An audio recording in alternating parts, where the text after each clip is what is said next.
Alors que les examens de fin d'année s'approchent à grands pas, quelles dispositions pratiques convient-il de prendre en tant qu'élève, en tant que parent d'élèves? Quelques conseils utiles aux uns et aux autres dans l'actu décalé de ce jour avec mes deux invités. L'un est spécialiste des questions d'éducation, il est écrivain, il est également enseignant, M. Kwesi Kodjo. Bonjour, bienvenue. Bonjour Ahmed. Merci d'avoir répondu à notre invitation. Oui. Et juste en face de vous, Maître Amoussa Raimi qui nous fera également part de ses conseils sous le prisme de la métaphysique. Merci Maître. C'est un devoir. D'être resté. Alors, je le disais, les examens de fin d'année s'approchent à grands pas, sinon qu'ils ont déjà démarré, puisque le CAP a eu lieu, je pense, la semaine écoulée. Monsieur Kwesi. Nous sommes donc dans la période où voilà, il y a beaucoup de, on va parler peut-être de tension au niveau des collèges, mais également à la maison, puisque les parents ont investi durant toute l'année pour justement les enfants puissent aller aux cours, assimiler les cours, bien travailler. Qu'est-ce qu'il convient de faire en ce moment précis? Nous sommes à quoi? 3 semaines peut-être du CEP? Oui, ça dépend. Oui, merci. Les apprenants, les enseignants et les parents ont déjà, depuis septembre, adopté des méthodes d'études. Les parents pour accompagner les enfants, les enseignants pour transmettre des connaissances et puis les apprenants pour les assimiler et se préparer. À l'heure actuelle, on ne pourrait plus parler de méthode. Non, on ne pourrait plus parler de méthode. Il serait question seulement d'attirer l'attention, surtout des parents, sur les comportements adoptés vis-à-vis de ces apprenants, dans ces dernières semaines, la veille des examens, que ce soit de la 6e, de la 3e et de la terminale. Nous allons inviter les parents plutôt à adopter un comportement flexible, compréhensible et pratiquer l'écoute. L'écoute. Oui, accorder beaucoup d'attention à tous les détails, que ce soit de la santé, de l'émotion et puis du comportement de ces candidats-là. D'accord. Oui, parce que vers la fin de l'année, les apprenants ont déjà un degré de stress. C'est ça. Parce que la peur est déjà en train de rentrer dans leur vie. Il y a eu accumulation, voilà. De beaucoup de stress. Et puis ça, c'est naturel. C'est naturel. Et pendant cette période où il est sous pression, ce qu'on peut lui faire... Pas besoin d'en rajouter à la maison. Voilà. Ce qu'on peut lui faire, c'est de l'accompagner, c'est de le chérir, c'est de lui poser souvent des questions. Est-ce que ça va? Qu'est-ce que je peux pour toi? Et c'est bon à l'école? Est-ce que tu t'es reposé? Et là, on lui accorde beaucoup d'attention. D'accord. On lui dit des choses pour le rassurer qu'il est déjà au-dessus des épreuves qu'il va affronter. Puisque l'examen, c'est seulement une partie de toutes les situations d'évaluation qu'on a rencontrées depuis le début d'année jusqu'à la fin. Il n'y a rien de nouveau. C'est ça, c'est juste une partie. Voilà, c'est juste une partie qu'on prend pour vérifier si effectivement vous avez fait vous avez suivi la formation. Et ça permet de donner des certifications. Voilà. Donc, il faut amener le candidat à beaucoup se reposer. Parce que le repos est aussi pédagogique. Le repos est aussi pédagogique parce que c'est comme utiliser l'ordinateur à plein temps sans éteindre, même les portables, sans éteindre une fois. Ça va s'échauffer. Donc, quand on se repose, on donne encore de l'énergie au cerveau et qui est encore prêt à faire beaucoup d'autres exercices. Donc, le repos est pédagogique. Il faut qu'on permette au candidat de se reposer. Lorsqu'il se repose, on doit comprendre qu'il est en train d'étudier aussi. D'accord. Comme ça. Le repos, c'est aussi une forme d'étude. Si. Le repos est pédagogique. Si, le repos est pédagogique. Et puis, sans le repos, on ne donnerait jamais à plein temps son potentiel. Son potentiel. Non. Donc, il faut permettre aux candidats de se reposer. D'accord. Leur faire des promesses. Si, il faut leur faire des promesses. D'accord. Afin qu'ils puissent être dans une émotion positive. Afin qu'ils puissent se dire, bon, espérer des choses voilà, positives. Donc si je donne correctement, j'aurai ce que j'ai toujours désiré. Voilà, je serai bien vu, je serai chéri dans toute la société. Voilà, donc il faut les rassurer que tout va bien, tout ira bien, tu es déjà prêt, je sais. Les quelque chose qui reste et que tu sais que tu n'as pas bien maîtrisé, tu me dis, je vais pouvoir t'aider ou bien je vais appeler quelqu'un pour t'aider. Voilà. Donc, il ne faut pas laisser ces détails-là sans solution jusqu'au jour de l'examen. Et il faut moins de pression. Il faut moins de pression. Dans les écoles, les enseignants savent bien s'organiser pour gérer cette période avec les candidats. C'est pendant cette période-là que les enseignants ferment les yeux sur beaucoup de choses. Oui. Pour ne pas détruire tout ce qu'on a construit jusqu'à maintenant. Durant l'année scolaire. Oui, c'est ça. D'accord. J'ai retenu écoute, j'ai retenu attention, j'ai retenu repos, j'ai retenu promesse, j'ai retenu également éviter de stresser, d'en rajouter au stress en tout cas, des enfants durant cette période. Je vous reviens, mais en attendant, je me tourne vers Maître Amoussa Rahimi. Nous sommes donc à quelques jours, quelques semaines du démarrage de ces examens de fin d'année pour nous concentrer sur le CEP, le BPC et le bac. Dispositions pratiques à prendre, Maître Amoussa Rahimi, pour élèves comme pour les parents. C'est vrai que M. Kossi s'est appesanti sur le cas des parents, donc on reviendra sur les élèves un peu plus tard. D'abord, je prends en compte tout ce qu'il a dit. Et l'autre chose maintenant, c'est... C'est le père de famille qui parle ou c'est le métaphysicien? À la fois le père de famille et le métaphysicien. Et l'enseignant. L'enseignant, voilà. Effectivement. Professeur des années. Ça, c'est bien. D'abord, ce que je veux dire, quand un enfant ou des enfants vont à l'examen, chacun de nous doit savoir qu'il n'y a pas de destin unique. Nous venons, nous réussissons en égrégore. Personne ne réussit seul. Pour vous dire quoi?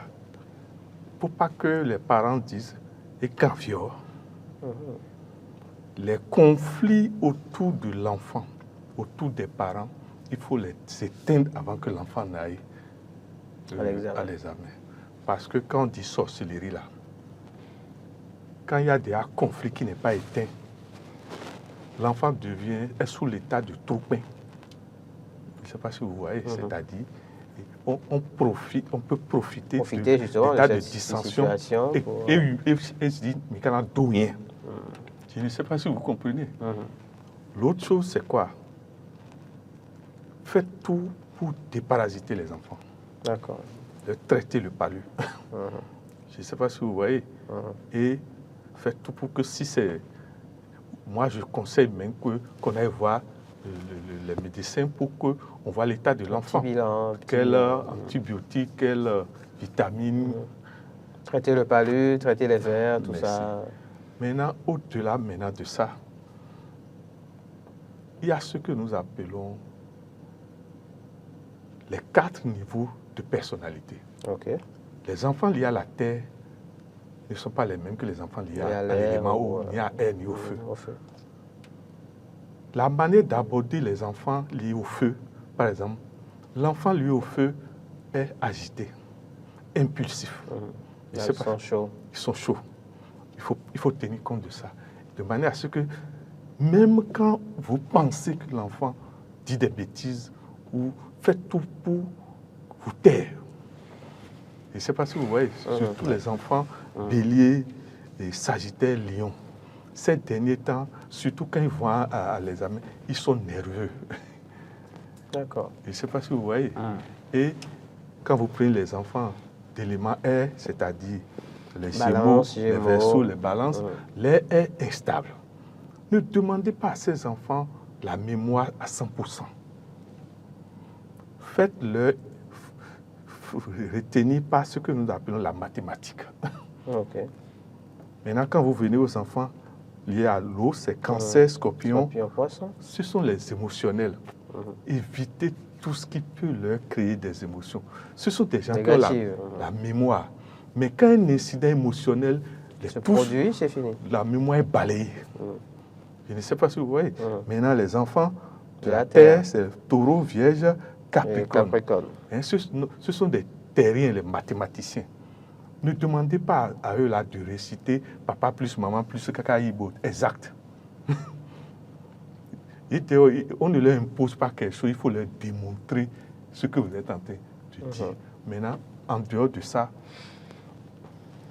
que chacun adore ce que sa foi accepte. Si vous êtes chrétien, allez à l'église. Parce que c'est des moments d'incertitude. Où vous pouvez être premier en classe et pas quel mystère. Donc, on a besoin de l'aide des supérieurs hiérarchiques positifs. C'est ça. Et quand je dis supérieurs hiérarchiques positifs, ce sont des moments où il ne faut pas hésiter à faire appel à nos morts qui nous sont chers, qui nous ont aimés de notre vivant. Et vous serez surpris. Il y a des vérités dans ces choses-là. Maintenant, en plus de ça, je ne sais pas si je vais revenir sur ça tout à l'heure, nous demandons à tous les parents, même au pire des cas, de prendre une poignée de sel et d'avoir une certaine quantité de jus d'orange, de citron. Sel, citron. Hein? Et il vaut mieux que je m'arrête là pour ne pas aller créer trop de dépenses. Et il prie dessus, soit je vous salue Marie ou la Fatia. Bon, chacun, je ne sais pas. Selon son obédience. Et on lave les enfants les soirs avant qu'ils ne dorment. Ça purifie leur aura. Voilà. Ça fait que on ne peut pas s'approcher d'eux. Avec la permission de mes aînés, bien sûr, ça crée un rayon d'aura qui ne permet pas au mauvais Dieu. Parce que quand les enfants vont à l'examen, il faut protéger leur sommeil. Voilà. Il faut protéger leur sommeil, s'il vous plaît. Au pire des cas, n'hésitez pas à ce qu'un parent dorme. S'il y a des enfants, c'est papa, ils aiment, surtout les filles. Et les garçons aiment maman. Pourquoi ne pas hésiter à ce que ces derniers temps, je parle des enfants d'abord, hein? En dehors de ça, qu'on ne taille pas les ongles jusqu'à un bon moment pour les enfants. Les ongles des mains et des pieds. Et si possible, de ne pas leur coiffer. Et si possible, si on doit leur coiffer, que le coiffeur vienne à la maison. Parce que Dieu seul sait, quand vous n'êtes pas fort, et vous déposez vos cheveux quelque part, astaghfirullah. Le métaphysicien a parlé. Je précise que vous pouvez nous appeler au 96 116 68 68. Je vous l'avais promis, des conseils utiles donc, pour élèves et parents en cette période en cette veille des examens de fin d'année. Je pense que oui, les secrets, Maître Moussa Raimi vient de nous en livrer à l'instant. Donc vos réactions sont les bienvenues pour des questions ou en tout cas des contributions au 96 116 68 68. Oui, monsieur Kwesi Kodjo, on a beaucoup parlé des parents tout à l'heure avec vous. Les enfants, les élèves maintenant, les apprenants. Oui, aux apprenants, nous allons conseiller un peu de repos et puis un peu d'exercice. Voilà. Un apprenant qui a été régulier à son poste jusqu'en fin d'année se stresse moins. D'accord. Oui. Quand il a été studieux. Pendant toute l'année, il se stresse moins. Il est moins stressé quand même. Voilà. Par rapport à quelqu'un qui n'a pas été par rapport à quelqu'un qui n'a pas été régulier. Ceux-là peuvent se reposer et puis se lever et puis faire quelques exercices et puis même aller s'amuser. D'accord. Mais d'autres, vous allez constater, ce sont eux qui sont acharnés les derniers moments. Oui, ce sont ceux qui ne sont pas à jour. Voilà, ils ne sont pas à jour. Ils sont beaucoup amusés pendant l'année. Ça fait naître en eux de la peur. Bon. Cependant, nous allons leur conseiller de ne pas s'affoler, de maîtriser le minimum qu'ils peuvent maîtriser. C'est ça, de ne pas s'affoler. Parce que lorsque le stress bat à un certain niveau, ceux-là tombent malades et puis ne vont plus à l'examen. C'est ça. Oui. C'est ça. Donc, il faut qu'ils évitent de se stresser trop et maîtriser le minimum qu'ils peuvent maîtriser pendant cette courte période et ne pas se mélanger les méthodes. Ne pas se mélanger les méthodes. Peut-être en ce moment qu'on consomme beaucoup de café, par exemple. Voilà. On prend des stupéfiants pour ne pas dormir et puis on fait la veille. Et puis finalement, quand vous les suivez, ils veulent se rappeler, sans une épreuve, ils veulent se rappeler de ce qu'ils ont étudié. Alors que l'apprenant qui a bien fait son travail, quand il n'est pas en face d'une épreuve, il ne se rappelle de rien. C'est ça. Il lui faut une question pour que tout ce qu'il a appris par rapport à ce sujet-là puisse venir librement. C'est ça. Oui. Donc, il faut seulement travailler naturellement. Naturellement, puisque aujourd'hui, les situations d'évaluation sont composées de deux parties. Okay. Il y a le côté procédural et le côté notionnel. Okay. Mais de manière plus détaillée, c'est-à-dire la façon dont on procède pour traiter une épreuve. Okay. La démarche méthodologique pour traiter une épreuve. C'est noté également. Okay. Oui. Pour s'assurer que l'élève maîtrise la méthode. Voilà. Il faut que l'apprenant, dans ces derniers temps-là, s'assure qu'il maîtrise la méthode. Et s'il maîtrise la méthode, quel que soit ce qu'il va faire, ce qu'il ne fera pas, il est sûr d'avoir des points par rapport à la méthode. Ça évite d'être en dessous de 5. Oui.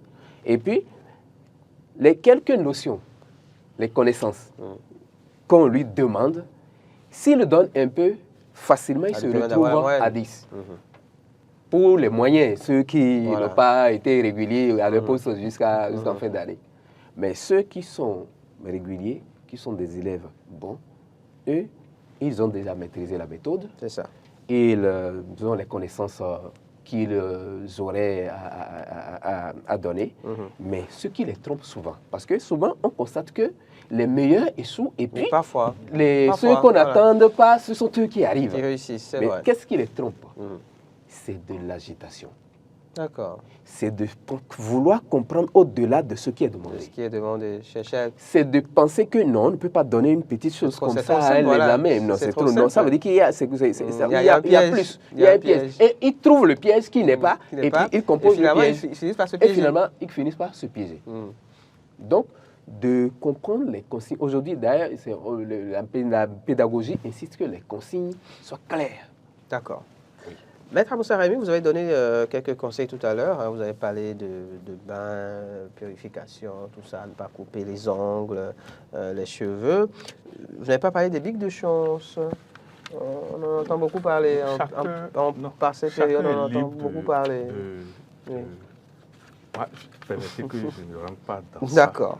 Parce que le métaphysicien est d'abord scientifique. C'est ça. Et je peux vous dire que on ne vous fait rien de nouveau. On lit en vous et on vous redonne ce que vous avez. Voilà. Je ne vais pas dire plus que ça. Ça, c'est de la vérité. Un mot pour finir alors, c'est la fin. Pour nos enfants, nous demandons humblement au papa et aux mamans de dire aux enfants d'insister les saluts directs comme ça là, qu'ils évitent. Éviter pendant ces temps. Et puis des cas comme l'autre, vous comprenez, parce que le destin est ici. D'accord. Je ne sais pas si vous voyez, le destin est ici. Donc, d'éviter les saluts directs. Deuxièmement, il y a ce que nous appelons, par rapport à ce que mon frère a dit, les bains de pied permettent que la tête se refroidisse. D'accord. Donc, ils prennent une bassine en plastique, s'il vous plaît. Okay. En plastique, pas un seau en fer. En plastique. Parce que le seau n'est pas isolant. Vous comprenez, ils mettent de l'eau tiède et une poignée de sel dedans. Et quelques citons 3 comme ça. Et les enfants mettent les 2 pieds dedans, déjà au bord du lit. D'accord. Et que l'eau soit légèrement au-dessus des chevilles. D'accord. Minimum 15 minutes. Vous serez surpris. L'enfant ne sera jamais agité. D'abord, il va faire un bon sommeil. Et surtout, quand il a fini, il peut prendre un chapelet. S'il est musulman, et il peut faire astaghfirullah, qui veut dire je demande pardon à Dieu pour mes fautes pour mes péchés. Et je pardonne à ceux qui m'ont offensé. Maintenant, pour les chrétiens, moi je dis toujours dans ces moments, la Vierge Marie, c'est mieux. Et les formules sont là. Quand vous avez fini le rite du bain de pied, vous pouvez faire ça. Je ne sais pas si vous suivez. D'accord. Maintenant, quand ils sont en salle, comme mon frère a dit, pour éviter l'agitation, ils prennent doucement une inspiration profonde. D'accord. Et ils bloquent. Ça calme tous les nerfs. S'ils peuvent faire même, quand ils font une fois, ils se calment. Jusqu'à ils vont pendant quelques minutes. Et encore, ils font une fois. S'ils font 3 fois, ils ne peuvent pas être agités. Jusqu'à la fin, ce n'est pas possible. Merci pour ces précieux conseils, Maître Amoussa Arimi. Oui, en 30 secondes. Oui, je voudrais dire aux candidats, le jour de l'examen, le jour de l'examen, les candidats, qu'il faut qu'ils arrivent à temps. Ok, c'est très important. Il ne faut pas être là trop tôt. Ça augmente le stress. Pour rien. Et arriver en retard, on s'installe de façon précipitée, on commence de façon désavantageuse l'évaluation. Et lorsqu'une épreuve arrive, comme le maître l'a proposé, pour se calmer, il faut prendre une respiration, une respiration. C'est un exercice de relaxation par excellence. C'est un exercice de relaxation par excellence. Et prendre des respirations, le nombre de fois qu'il faut pour se calmer. Se calmer. De façon à ne pas perdre du temps aussi. C'est ça. Voilà, le nombre de fois qu'il faut pour se calmer. Et puis, de planifier le travail. Oui. Lorsque on ne planifie pas son travail, c'est en ce moment que, vers les dernières minutes, on s'agite, on se perd et puis on ne sait pas comment, même jusqu'à ce qu'on oublie des feuilles et ça complique les choses. Donc, il faut planifier le travail et puis Dieu, qui est au-dessous de tout, au-dessus de tout, bénira tous les efforts de tout un chacun. C'est une prière à l'endroit de tous les candidats aux différents examens de fin d'année. Merci beaucoup, Monsieur Kwesi Kodjo. Je rappelle que vous êtes enseignant, écrivain, spécialiste des questions d'éducation. Vous avez d'ailleurs sorti des ouvrages pour aider les apprenants ainsi que les parents, je pense, à bien éduquer leurs enfants, enfin pour les parents, à les accompagner donc dans le cursus scolaire. Merci à vous, Maître Amoussa Arimi, d'avoir partagé avec nous quelques précieux conseils, des secrets aux uns et aux autres ce matin. C'était Matin d'Éden de ce jour. Rendez-vous demain pour un numéro encore plus plaisant, plaisant aussi. Maurice Agua sera à la présentation.